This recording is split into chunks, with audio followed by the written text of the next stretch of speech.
दादा जान, आ जाएं जल्दी। अरे अरे, क्या हुआ अली? सांस तो लो। चंबीली ने आज अंडा दिया है, मगर ये तो सुनहरा है। या अल्लाह, वाकई ये तो सोना लगता है।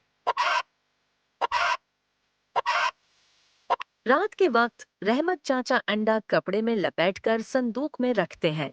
दादा, हम किसी को क्यों नहीं बता रहे? बेटा, अल्लाह की नामत छिपाना बेहतर होता है। आजमाइश है ये। पर्दे के पीछे एक साया छुपकर ये सब कुछ सुन रहा होता है। लालचू महाजर की आंखें चमकने लगती हैं। लालचू महाजर गांव में दाखिल होता है, लोगों से मेल जोल करता है। सुना है चाचा रहमत के पास अनोखी मुर्गी है।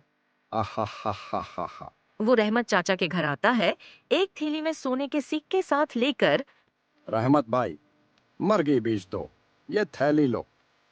लालचो, हम अल्लाह का दिया बीचते नहीं, जाओ यहाँ से। लालचू रात के वक्त दीवार फलांगता है और चुपके से मुर्गी को थैली में डाल लेता है। अब देखता हूँ अमीर होने से कौन रोकता है मुझे।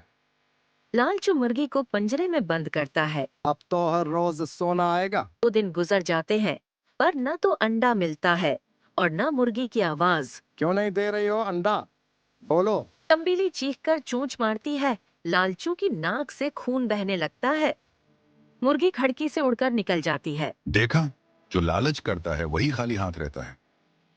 मुर्गी फिर से पुरसकून है। रहमत चाचा ने अंडे बांटने का इरादा कर लिया। नामत जब सब में बांटी जाए, तभी बरकत आती है।